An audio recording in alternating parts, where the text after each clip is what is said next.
My name's DickRoderick. Dick, where are you from?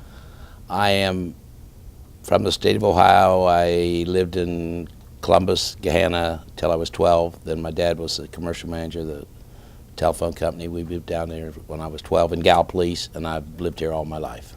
So you were 12 years old. What year was that? I was born in 42, so 54. 54. So you were here in the 1950s. Yes, And of course, you went to Gallia Academy High I did. School. Okay. And then after graduation, what'd you do? After graduation, I was a decent athlete, but I had some really great coaches, and I went to Kent State on a football, baseball scholarship. Okay. You graduated from Kent? Oh, no. No? No, it was too cold and nasty, and I wasn't getting to play enough football, so I transferred to the University of Tennessee, where I thought I could really play. Okay. How did that work out? I would have had a year of ineligibility, and I worked out in the gym with them, and the first day we went outside, we ran races. Why I like the Southeastern Conference, they were littler. I mean, at Kent State, they had giant fat guys. Down there, nobody weighed more than 220 pounds, but we ran races at the end of the practice, and when we got our uniforms on for the first time, and I beat a fellow by the name of Steve DeLong by just about this far in a 100-yard dash, and he was a guard, and I realized my speed and my size and not going to make it there, so I kind of hung it up, and they wanted me to play baseball, but I kind of got involved in a fraternity, and that was the end of that. But I ended up going to the University of Tennessee. I joined the fraternity as kind of a lark, and I really enjoyed it. I was young and dumb. One time I had a very understanding father, and by that time I was not getting any financial help because of ball. And we had one quarter, stayed in the fraternity house. There were 4 of us in one room. And in one quarter, we had an accumulative grade point average of 1.0, and I had most of it. Skipping classes, and a couple guys that I roomed with were just brilliant and would never have to go to class and still do stuff. So I thought, I'm going to go home and I'm going to be gone. My dad was fairly strict, and he said, you can do it one time. I don't want to see this again. And I started to get smarter, and then I'm thinking, I'm a third-year student, and I've got a political science. What am I going to do with it? And I kind of always wanted to go foreign, but that didn't work. And a couple of my fraternity brothers said, that were ahead of me, we're going to law school. And I thought about it, and they had a arrangement down there that after 3 years of undergraduate, you could go on to law school, and they would count that as your 4th year if you had certain requirements, and you'd, do that. So that's what I did. Went on to law school, enjoyed it a lot. It was hard at first, and then it got easier. We played a lot of golf, had good times, and this will kind of roll into Vietnam. I was in the upper 10% of my class, and this Vietnam War is going on now. So everybody's... So we're talking 63, 64? Yeah, when I'm in law school, yeah. Okay. And, we started doing, and they had something called a JAG commission for the upper 10%. If you did that, you automatically would qualify and to go in the Judge Advocate's Corps. And so I did somehow make that 10%. But I had something as a child in Gahanna called histoplasmosis. They didn't know much about it at the time. My cousin and I survived it, and it was they just changed drugs, and they found they got something. It would leave a calcium deposit on your lungs. At Kent State, I tried to go into ROTC, and they said, no, you can't go in there. You're physically not fit. And make a long story short, I gave somebody else my JAG commission. I said, I don't need it, no problem. Came back home and found out, that's how I'm a graduate of Rio Grande College. Did you know that? No. I came back home. I'm married by this time. I think I have one child.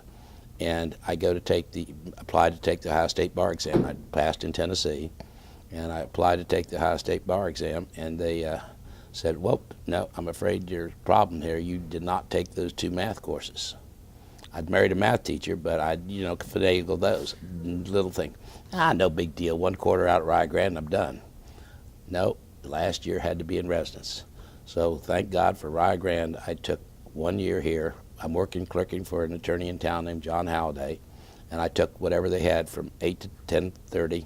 Had a couple arrangements with a Dr. Sam Smith. It was kind of coincidence, very understanding, and got stuff done there. But I took some really funny courses, just whatever they were. But I took one from a lady that lived here in Rio Grande. I don't know her name. Ruth Thomas? Ruth Thomas. Some of the most interesting courses, and I wouldn't have taken it except it was there, and I really enjoyed that. She's a nice lady. Learned a lot from them. There was a doctor that I played a lot of golf with later on that was out here. I think he was a political science guy. I can't think of his name. But anyhow, I get my draft notice, and that's back then. In Vietnam, nobody was a volunteer. Everybody was trying to get out of the service if they could, and had doctors writing excuses, this, that, and the other. But you didn't have a family. Let's say you had a family. Couldn't you get, let's say, the? Oh no, I didn't have a family at this time. I kind of mixed those things up. Okay. But this time, I'm totally single. Oh, you're single at this Yeah, time. I don't get married until I get in the service. So I had the whole purpose in going to the University of Tennessee, or what I always thought I wanted to do, was go to the state of North Carolina and practice law. And after I graduated, I found out that, and came back here to take the Ohio bar, that I had to have a residency requirement in North Carolina or something. And so I had interviewed with the Wachovia National Bank and got hired in their trust department. I would just want to be there for 6 months, and then I could take the North Carolina bar. That's where I wanted to go. I thought that's a perfect state. They got everything there. And somewhere in the process, after I'd been told to come in a month, I get the draft notice. And that was a lottery system where they just pick people. Well, you know what it is. Okay. So they just pick people. Your number. My number came up. Didn't concern me. I was 4F. I couldn't get into any Army thing in the schools because I had histoplasmosis. And I remember I knew the clerk of the draft board. It was a political appointee. The 3 people on the draft board were, and I remember she said, "Oh, Dick, I hate this." And I said, if you hate it so bad, take care of me like you did for this one and that one. But anyhow, I go down on a bus, and there was a fellow by the name of P.J. Ryle, and I remember going down with P.J., and you would leave from here and go to Ashland, Kentucky. But those are the boys out in the county, I think Meigs County and all this, so 30 of us go down on a bus. And P.J. Ryle was just moaning and groaning, "Oh, he couldn't do this. This would be just terrible." And I'm pretty happy-go-lucky, no problem. They'll just pass me out, and I'll go down and go to work for the bank. And make a long story short, we go all through the physical, and all of a sudden I'm in the list of the guys that are going to be eligible. There's a mistake. I'm 4F. I can't go. I have histoplasmosis. Let me talk to the colonel or whatever he was. So they finally get me into the dock. And he said, "Oh, you're here." I said, "I have histoplasmosis. Didn't you look at my x-rays and all this?" He said, "Yes, I did." He said, "You're absolutely right. You were 4F, or I don't think that was the term they used, disqualified up until about 2 months ago. And then we realized that all these people with histoplasmosis, many people in Gallatin County have it and never know it. And it's not, you played football, there's nothing the matter with you, is there?" And I said, "No, I just, I have that," and that was good enough for them. So there I am. And I remember going back on the bus. I was so sad, and PJ was so happy because he had flat feet and didn't have to go. It was just a total reversal. I remember that. So you were called up, went to basic training. Yeah, I'm single, and we did basic training, and I was so naive. My dad flew in the Aleutian Islands, and that's all I knew. We're in a political family. I didn't know what I was, and we didn't really talk politics. I mean, I never really got into politics, so I didn't know what was going on about anything, and I didn't know what he'd done as a pilot. And we go in, and I remember going to basic training, and this guy had a pink stripe or something on his shoulder was yelling and fussing at me, and I found out later that he'd been in the service 2 weeks longer than I have, but because he was there, held over for something, then he bossed a little bit. And then I remember going into I had no idea what this rank meant. I didn't know anybody, I didn't know what bar, I wouldn't know an officer from anything else. Military hadn't interested me. And I remember laying there in the room, and here came a sergeant or somebody, and somebody said, "At ease." And I'm still there, I was tired and all this stuff. I'm laying there, and the next thing I know, I got the sergeant in my face screaming at me, "What are you doing? What are you doing?" I said, "I'm at ease." I found out what at ease means. You get up and stand at attention. So I learned some things. I liked basic pretty good, went to AIT, Advanced Infantry Training. That was my MOS too. I ended up getting an MOS of that. While all this is going on, Dad's trying to get me into the JAG. I get a my MOS. I did AIT at Fort Dix in New Jersey. Cold, nasty. That's all I remember. I was there in the wintertime, and I just remember being cold all the time. And then I went to officers OCS at Fort Benning, I think it was, or someplace out. Yeah, Fort Bragg or Fort Benning. I don't know which one. I'd do if I thought about it, but it's not that important. And it was quite an experience. Now, because I was 25, 26 years old, had a law degree. Our AIT thing, we had doctors, we had all kinds of people, talent, mixed in with the ordinary. There were a couple 19 or 20-year-olds, but mostly they were older people that had, they were deferred until they graduated from college and drifted in there. And, they taught you how to soldier in the AIT. And I can remember they had a person called a TAC officer. He wasn't really a lieutenant, but I guess he was a lieutenant, but he wasn't. He was a second lieutenant. The first lieutenant was his boss, and the TAC is the one you had the most contact with. And I had at the end of AIT, there was a lot that the service is hilarious as long as this happened to somebody else and you can keep a straight face. But my nickname was a judge. Judge, drop and give me 50. Judge, do this. And somewhere along the line, I got it. By this time, they're starting to train you that you're good, you can do this. And they had something called the dream sheet. And, I'm about halfway through, and it's places, what you'd like to have happen to you after you get out of there. And I remember there was duty station Hawaii, special forces, and jump school. You can't possibly get any of those. Well, I thought maybe a jump school might be interested. And, Hawaiian jump school sounded fine to me. Well, evidently I won. I got I got jump school and special forces or whatever it was, and whoa, now I'm a soldier. And but at the time I was young, and that's what I wanted to do. So that's how I ended up. And then they take you in the course, and I became a Green Beret, and your whole mentality changes about what you're going to do. And I ended up. Who was responsible for that change in mentality? Oh, the Army, the training. Okay. They build you up. The same thing with my son Eric. I mean, he thought he was invincible, and I kind of thought the same thing. Some of the stuff I was good in. I couldn't read a compass, but I could do the other things. I was good with the weapon, and I liked their ideas. And you eventually were sent over to Vietnam. Oh yeah, yeah. Do you remember when that was, or what year it was? Let me think about it a minute. I'll come back to that. I remember my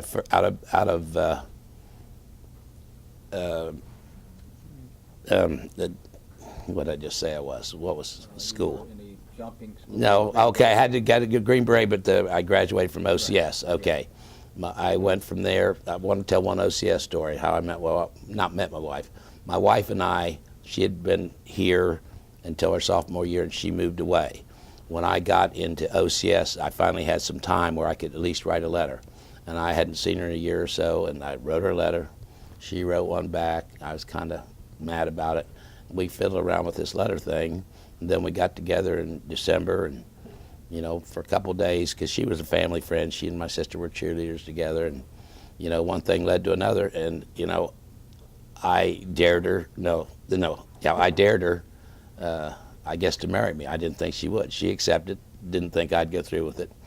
And we have this 18th week party after we've been engaged, and we're going to get married after jump school. So we go to this 18th week party, and I remember the TAC officer who I just idolized. She'd come down for that. He said, "You are crazy if you don't marry her." And I'm looking at his wife, and I thought she was the most beautiful person in the world. My wife was extremely attractive. She is an attractive woman. And so we planned to get married without really, we knew each other, when freshman and sophomore in high school, but there was a whole period of time, and she lived in Detroit at that time. So we got married. Okay, now it gets me stationed. We're going to get married. I go to Detroit. I'm in jump school at the time. We're supposed to be married on the 7th, and I don't know if I can make it. If they call off another jump, you had to have 3 jumps, and we were worried about the weather. But the weather broke, so on the 5th I left Fort Bragg, drove to Detroit, went to the party, got married. got in the car, and she and I headed back the next night. Our honeymoon was driving back to Fort Bragg. At Fort Bragg, I was assigned to, I'd had most of my training. We did some stuff out in the field.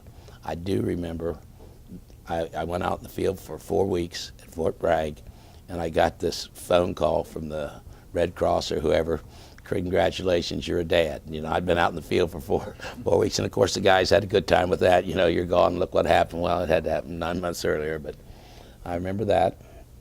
And then, you know, basically the next thing I know, I get called to go to Vietnam. I remember flying over. I was in Hawaii for 20 minutes. I remember that. We go over, and we get off a plane. I think he got off in Saigon. And I remember they put us all in this little area, and they had this big map, and they had little spots on it, the blue, red, green, red. And, you know, everything looked good to me but the red. And, you know, just don't send me there. And but the red things were all over the country. I mean, they were in the north, the south, the east, and the west. Red, bad, the rest of it, survivable. And in Saigon, we were there for like 10 days, and they had officers' clubs, and you'd go in there, and it was like big, nice bars. I don't really remember much about women. There weren't any women officers that I knew of, and I really can't think of an American woman that I saw in Saigon. It was kind of exciting. I liked it. And after 15 days or so, I got stationed at kind of a little training facility for a couple of months where we tried to speak Vietnamese and stuff like that. And somewhere along the line, there was a big meeting. They brought up that map again, and I got a red. I ended up down in the south in 4 corridors called Chao Duc Province. And that was as far south as you could go, and it was on the border of Cambodia. I mean, here's the Mekong, and so there I go. And at this time, I was assigned to the Military Assistance Command, MACV.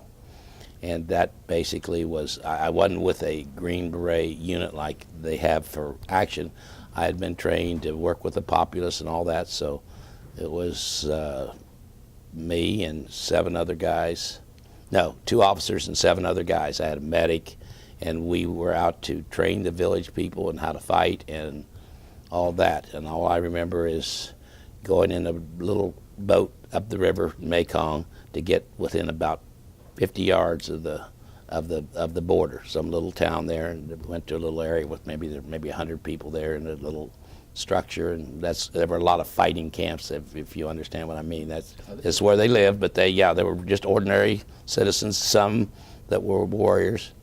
You go, and where we were and what we did, you were assigned a bodyguard. I had a bodyguard called Sim, who, you know, he'd been fighting the war against the Khmer Rouge or whatever the hell for wherever, and I got a bunch they were Cambodians. They were ethnic Cambodians, but they lived in Vietnam, and they were like our mercenaries. They've been fighting. So wherever I went, I always had this bodyguard, and he kind of looked out after me, and we were to live off the land.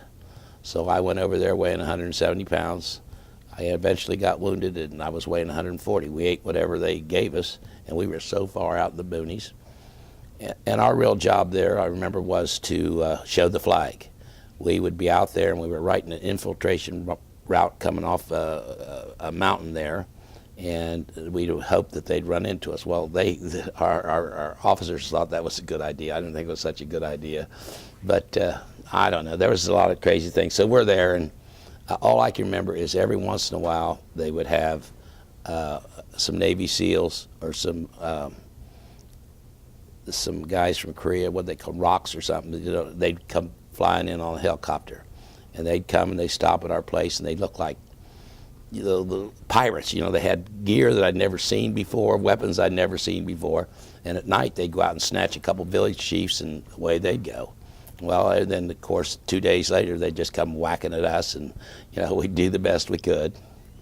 Now you're talking, you're 25 years old. This is after the Gulf of Tonkin incident. Yeah, I'm sure it was. Oh yeah. I mean, 1967. Yeah, we're 67, 68, 69 probably. Okay, so this is like when the American buildup is taking Yeah, place. at this time, it was war.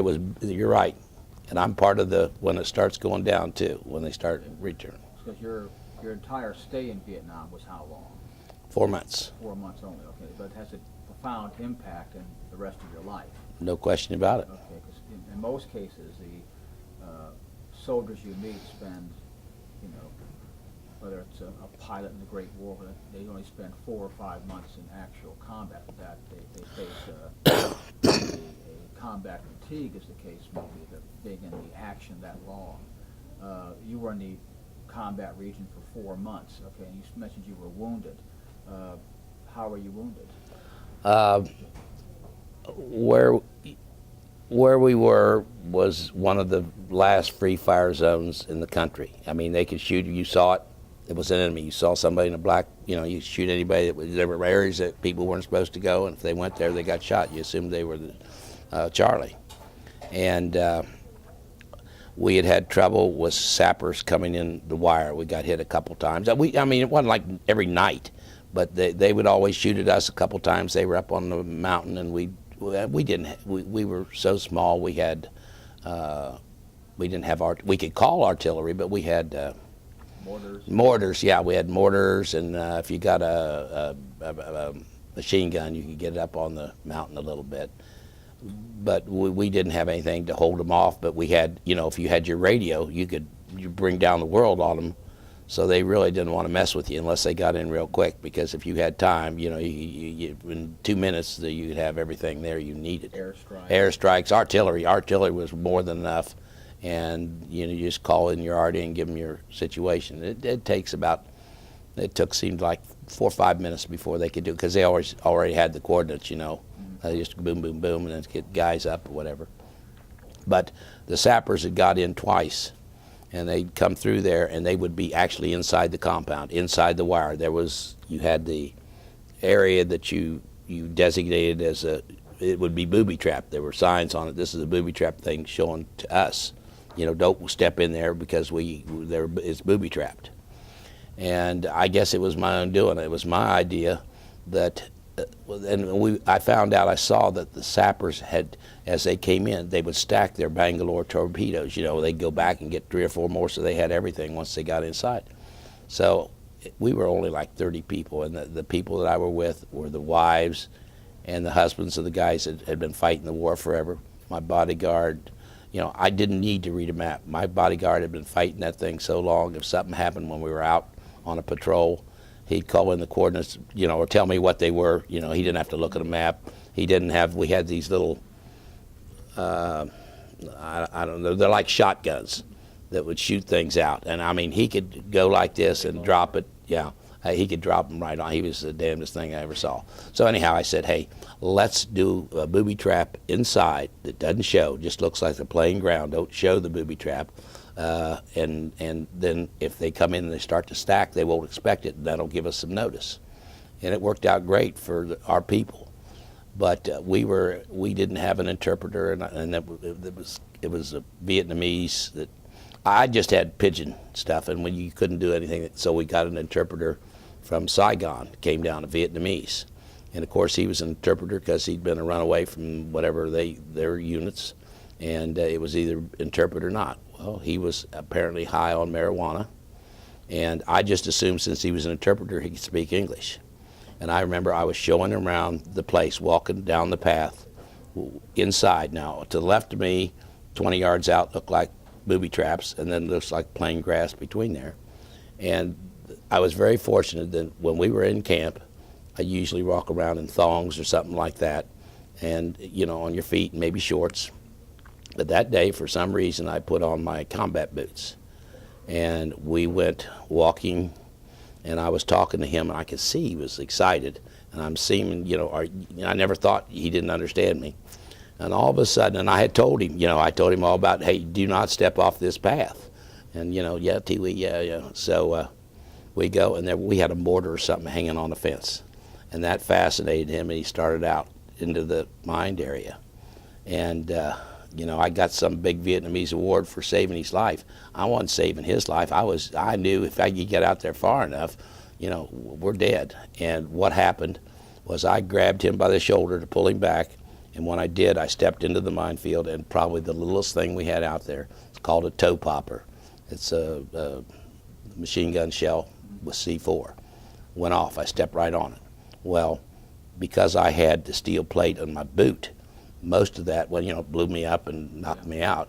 But the steel plate caused me just to have some shrapnel wounds up through here, my groin and my knee. And that got me out of country.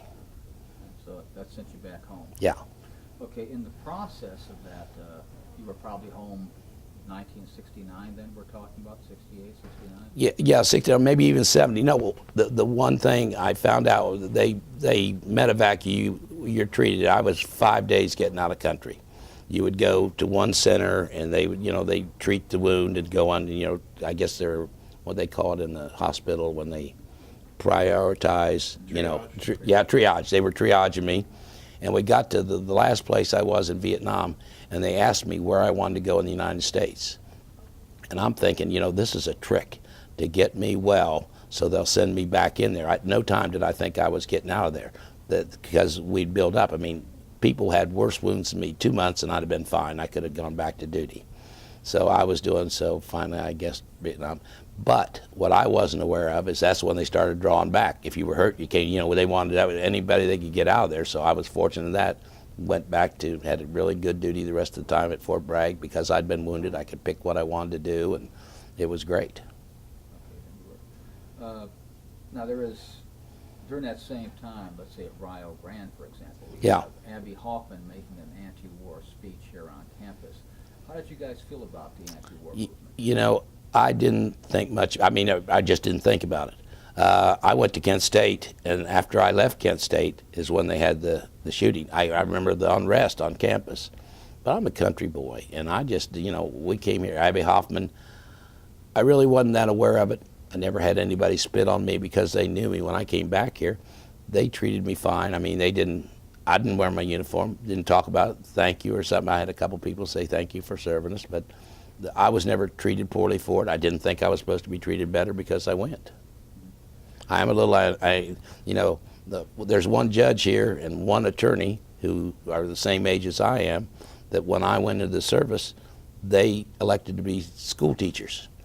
And as soon as their draft didn't start coming after them, they went back and, one of them's a judge, one of them's an attorney, and one of them married well, so by God, while he's doing that, I'm getting wounded, and he's getting ahead of the game so I didn't like that. But that was not something that was, it's just a thought. So there's no, let's say, animosity towards the anti-war movement? No. I could understand. I wanted out. Everybody did. What people need to understand is Vietnam and all the wars before that, people were drafted. Everything else, you're volunteering. You know what you're getting into. Iraq and all that. I mean, they don't know that exactly, but they know that they're volunteering, they're getting paid, they're joining for a reason. I joined because I had to. If I didn't, I'd be put in jail.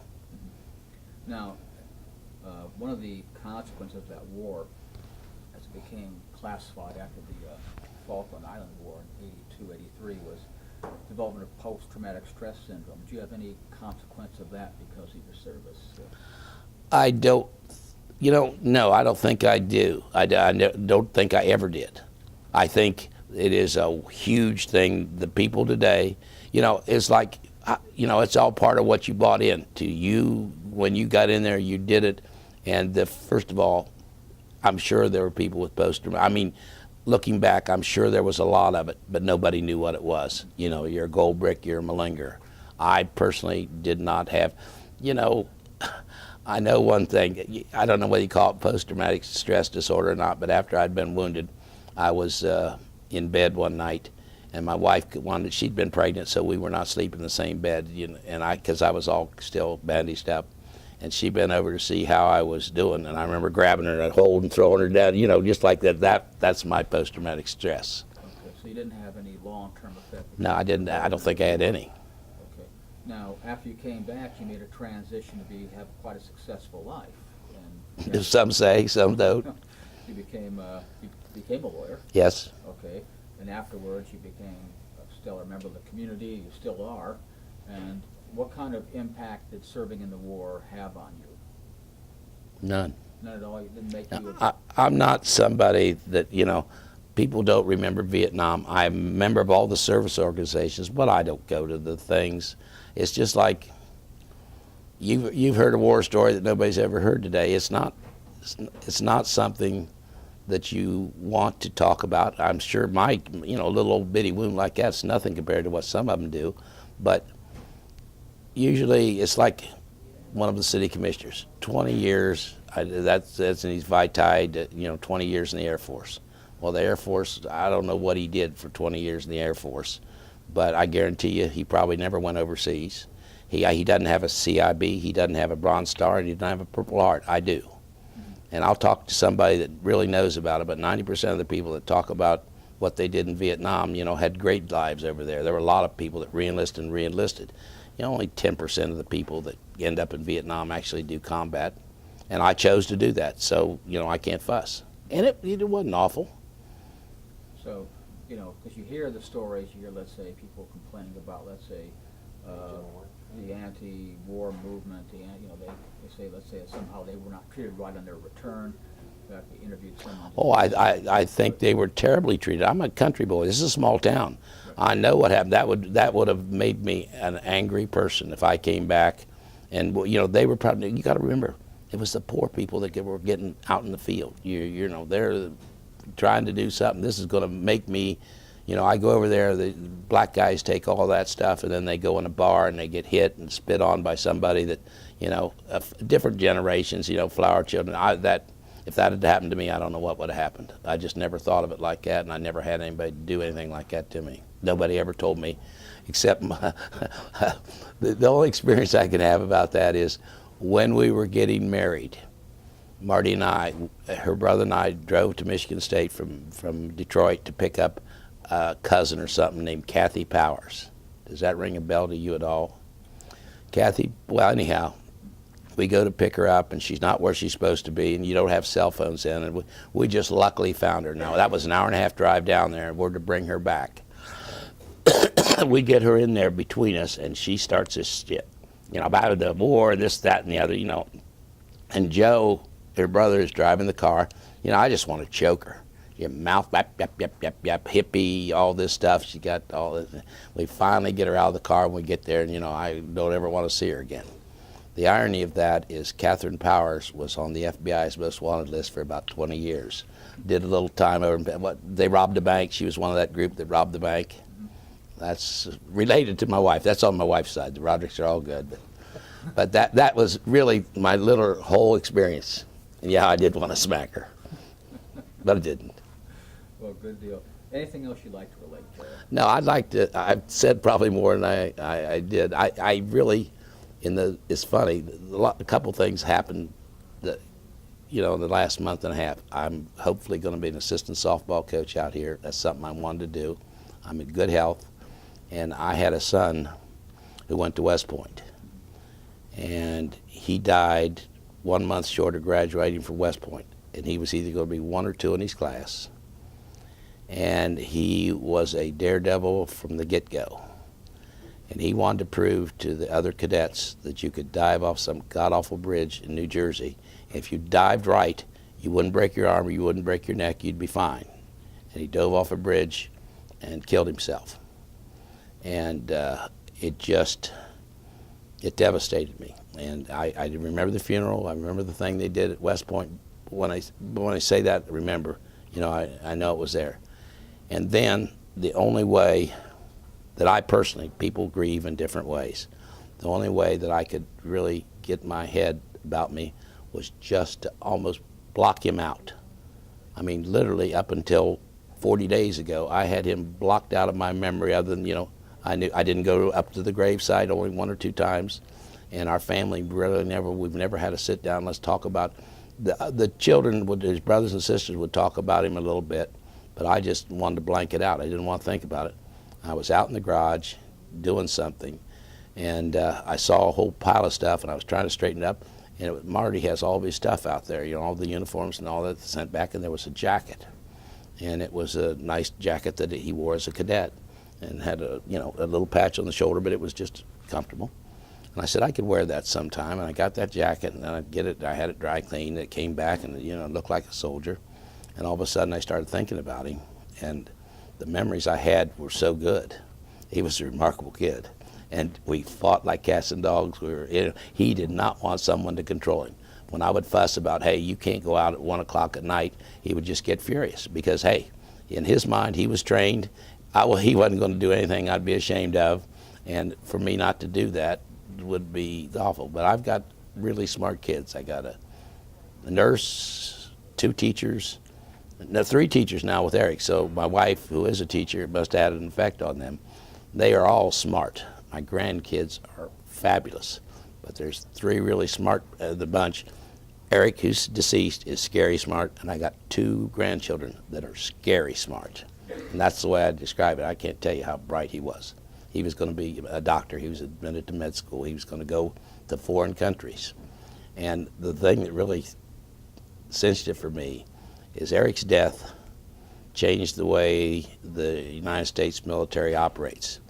He had jumped off this bridge, and they knew that by, his car was there, his clothes were there, and but they didn't find the body, and they're looking for this body that's floating in this god-awful river up in New York, and they have a grainy video from each side of this was a big, huge bridge at a state park, and it shows like a stick figure. You can see something, you can't identify and say that's it, but the stick figure jumped, and it went down like this until it got to be about maybe 20 yards from the bottom, but from the water, and then some sort of current that goes like this.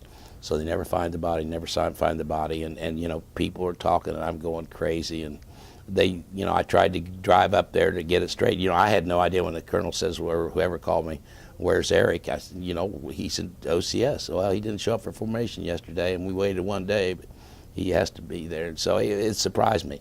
But they go, and what really happened, they'd found the body after about 12 days or so. They come up. Then they started going after dental records.